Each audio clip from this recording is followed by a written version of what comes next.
Annex A Control 5.24, Information Security Incident Management Planning and Preparation. And yes, that is the actual title. Somebody in a committee room genuinely looked at the words planning and preparation and thought, you know what? Let's have both, belt and braces. Here's the thing. That clunky, overstuffed title is the whole point of the control. It is telling you in the most bureaucratic way imaginable that the work happens before anything goes wrong, not during, before. So let me set the scene. It's a Tuesday, 2 a.m, Dave, who is your head of engineering, your head of platform, and functionally your head of everything else, gets woken up by an alert. Something's odd in the logs. A service account is doing things a service account has no business doing. And Dave, bless him, does the only thing he can do. He opens a browser and starts making it up. Who does he tell? He doesn't know. Is this an incident, or is it just weird? He doesn't know that either. Does he pull the plug on production, or does he watch and gather evidence? No idea. Does he phone the chief executive at 2 a.m, or does he wait until 9 and risk being the man who sat on a breach for 7 hours? Genuinely, honestly, nobody has ever told him. So Dave does what everyone does. He posts in the general engineering channel at 2 a.m. where nobody is looking, and then he goes back to bed feeling vaguely uneasy.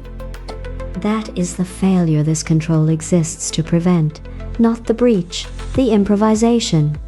Now let's do the actual requirement, because I want you to understand what the standard is asking rather than what a template says it's asking. Organization shall plan and prepare for managing information security incidents. And it does that by defining, establishing, and communicating incident management processes, roles, and responsibilities. 3 verbs there: define, establish, communicate. Most companies manage the first one. They write a document. It defines things beautifully. Then it sits in a folder called policies, inside a folder called final, next to a file called policies, final version 2, actual final. Defined, never established, certainly never communicated, adorable. Establishing means the thing actually exists in the world. There is a phone number, there is a channel, there is a person whose job this is on a Tuesday at 2 a.m. Communicating means Dave knows about it before he needs it. Because a plan Dave discovers during an incident is not a plan. It's archaeology. So what goes in it? Let me right-size this.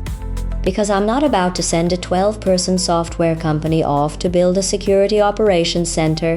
You need a definition of what counts as an incident. Plain words: a lost laptop, a phishing message, someone clicked, unexpected access to customer data, ransomware, a vendor telling you they've had a problem. Write the list. 10 lines is fine.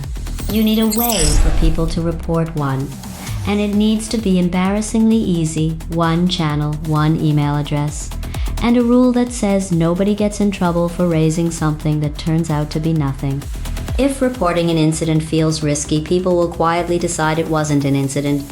Humans are wonderful like that. You need named roles, not job titles. Names, who leads the response, who talks to customers, who talks to the regulator. If a regulator is in play, who decides that we're taking the system offline? In a 12-person company, that might be 3 people wearing 9 hats, and that is completely acceptable. What is not acceptable is a document that says the incident response team when there is no such team, and everyone assumes it means Dave. You need escalation. When does this stop being a Dave problem and become a founder problem? Put a trigger on it. Customer data involved? More than 4 hours unresolved. Anything touching money, whatever fits your business. Just decide it now, while everyone is calm and nobody is crying. You need communication channels agreed in advance. And here's the bit people always miss. Where do you run the response if your main system is the thing that's compromised? If your entire company lives in one chat tool and that chat tool is the incident, you're going to have a very interesting evening. Pick a fallback. Personal phone numbers on a printed sheet is not primitive. It's resilient. And you need run books. Not a novel. A single page per likely scenario. Lost laptop. Compromised credentials. Ransomware supplier breach. What to do in the first 30 minutes. Who to call. What not to touch. Because the one thing every honest person will tell you about incidents is that clever people become surprisingly stupid under adrenaline, and a checklist is the cure.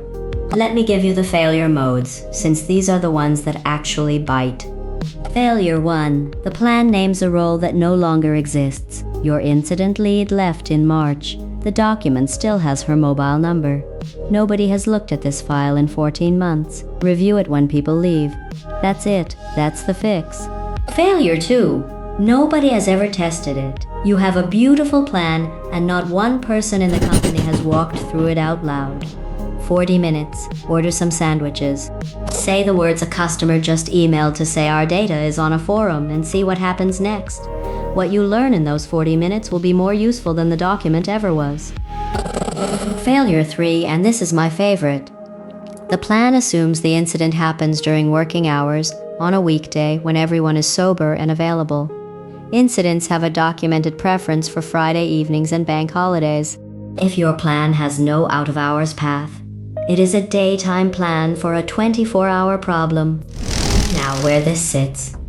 Annex A Control 5.24 is the front door of the incident family.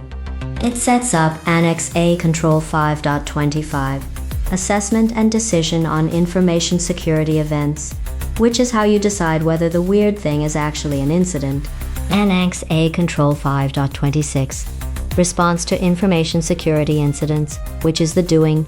And Annex A Control 5.27, Learning from Information Security Incidents, which is the part everyone skips because it's over and they'd rather not talk about it.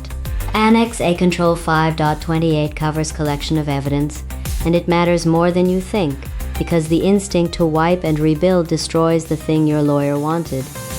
Worth a nod to Annex A Control 6.8 as well, reporting information security events, which is the people side, and Clause 10.2 in the main standard, non-conformity and corrective action, is where the lessons are supposed to land.